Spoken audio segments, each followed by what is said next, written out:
Bom, professor, boa noite. Sou o Marcos Felipe. Vou falar um pouquinho do RMI, do Remote Method Invocation, que é uma interface de programação que permite a execução, de chamadas remotas entre cliente e servidor, no caso do funcionamento do RMI, e o RMI é uma das abordagens da plataforma Java. Eu vou entrar um pouquinho no funcionamento aqui do RMI. Ele consiste basicamente dois programas, cliente e servidor, onde o servidor ele instancia os objetos remotos, ele dá a referência, faz a referência com o vínculo, ele faz a invocação dos métodos. Já o cliente, ele faz isso remotamente, essa referência,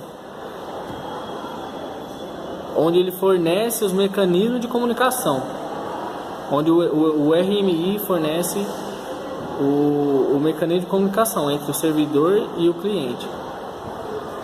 Vou falar um pouquinho das vantagens do RMI, que uma das principais é a capacidade de baixar o código de um objeto, baixar só o código do objeto. Vou falar agora um pouquinho das camadas de softwares do sistema RMI, que seria as stubs, as skeletons, e vou falar também da camada de transporte. A stub funciona mais ou menos como um objeto remoto, e ela fica responsável em enviar a chamada ao método para um objeto remoto. Ela inicia a conexão, ela escreve e transmite os parâmetros, ela espera pelos resultados de invocação dos métodos, ela lê o resultado retornado e retorna os valores ao objeto que executou a chamada. Já as skeletons, ela tem o objetivo de corresponder à stub. Ela lê os parâmetros enviados, ela invoca o método do objeto e ela escreve e transmite o resultado ao objeto também. E a camada de transporte envolve o TCP/IP, TCP/IP, também envolve o JVM e JRMP. Agora eu vou falar um pouco da segurança do RMI, que é muito importante. Entra na política de segurança, onde define o conjunto de permissões disponível para o código. Basicamente é isso. Tem os domínios individuais, cada domínio tem seu próprio conjunto de classes e eles rodam sem nenhuma restrição. Eu vou falar agora um pouquinho das camadas de softwares do sistema RMI, que seria as stubs, as skeletons, e eu vou falar também da camada de transporte. A stub funciona mais ou menos como um objeto remoto, e ela fica responsável em enviar a chamada ao método para um objeto remoto. Ela inicia a conexão, ela escreve e transmite os parâmetros, ela espera pelos resultados de invocação dos métodos, ela lê o resultado retornado e retorna os valores ao objeto que executou a chamada. Já as skeletons, ela tem o objetivo de corresponder à stub. Ela lê os parâmetros enviados, ela invoca o método do objeto e ela escreve e transmite o resultado ao objeto também. E a camada de transporte envolve o TCP/IP, TCP/IP, também envolve o JVM e JRMP. Agora eu vou falar um pouco da segurança do RMI, que é muito importante. Entra na política de segurança, onde define o conjunto de permissões disponível para o código. Basicamente é isso. Tem os domínios individuais, cada domínio tem seu próprio conjunto de classes e eles rodam sem nenhuma restrição. Boa noite, professor. Meu nome é Renan. Eu vim falar um pouquinho sobre a SOAP. O que é a SOAP? A SOAP é um protocolo simplificado de acesso a objetos. Basicamente é uma especificação de protocolo usado na troca de dados estruturados entre os aplicativos para a internet. Um exemplo da SOAP é a busca de CEP em algum site, onde o mesmo disponibiliza um serviço web online dos dados do CEP. Você informa o mesmo numa caixa de texto e a partir desses parâmetros é realizada uma busca na base de dados e envia uma resposta com os resultados esperados, que pode ser a rua, o bairro, etc.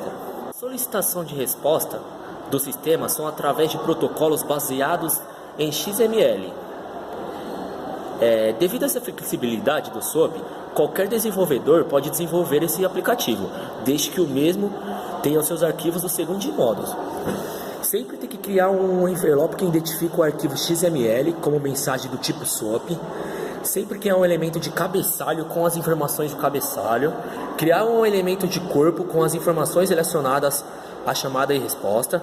Criar um elemento de falha contendo os erros e status de aplicação. Boa noite, professor. Meu nome é André Veloso. Eu estou aqui para falar a continuação do SOAP. Vim falar um pouquinho aqui para você, para formular esse projeto aí, esse trabalho que o senhor pediu. O formato do arquivo XML é usado para configurar uma mensagem SOAP. Possui uma sintaxe específica que também deve ser seguida. A mensagem deve ter um elemento chamado SOAP envelope. A mensagem deve ter também um elemento SOAP encoding. A mensagem não deve conter referência a documento DTD. A mensagem não deve conter instruções para o processo de elementos XML também. Vamos falar um pouquinho do SOAP envelope. SOAP envelope, esse elemento é a raiz de mensagem SOAP. Ele é quem identifica que o arquivo XML é uma mensagem SOAP. Esse elemento é definido por valor. Agora a gente vai falar também um pouquinho do SOAP encoding. Esse elemento define o tipo de dado que é usado no arquivo e pode aparecer em qualquer elemento SOAP. Ele é aplicado ao conteúdo do elemento e de seus elementos filhos. E o SOAP header. Esse elemento é opcional e contém informações específicas à aplicação, como por exemplo, forma da autenticação, pagamento e etc. Sobre a mensagem SOAP, esse elemento está presente e ele deve ser o primeiro elemento filho do elemento envelope. Por último, professor, eu vou falar um pouco aqui do SOAP body. Este elemento contém a mensagem que deve ser tratada pelo serviço web ou pelo cliente do serviço. E pode-se dizer que é a parte do protocolo que possui os dados que realmente interessam a quem vai fazer o processo. Olá, meu nome é Daniel. Diferentemente do que já foi dito, ou melhor, complementando o que já foi dito, eu vou falar sobre a REST, que é a transferência de estado representativo, que é uma outra solução para a integração de vários aplicativos, baseada em web service. O REST foca o uso no protocolo HTTP e nas URIs, identificador uniforme de recursos, onde disponibiliza recursos nas próprias URIs, e elas podem ser manipuladas por uma interface padrão. Na era Web 2.0, a integração entre aplicações se faz o requisito básico e é cada vez mais frequente o aparecimento de aplicações.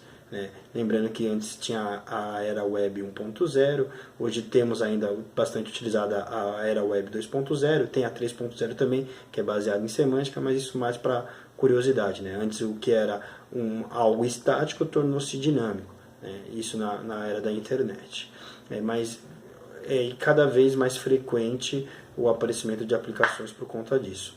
Esse tipo de sistema é em parte proveniente do serviço SOA, que é o estilo de arquitetura orientada a serviços, no qual possui aspectos fortes de reutilização de códigos e desacoplamento.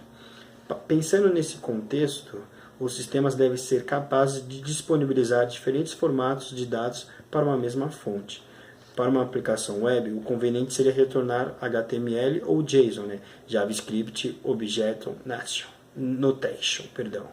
Diferentemente de uma aplicação desktop, onde o mais indicado seria o retorno de um formato XML.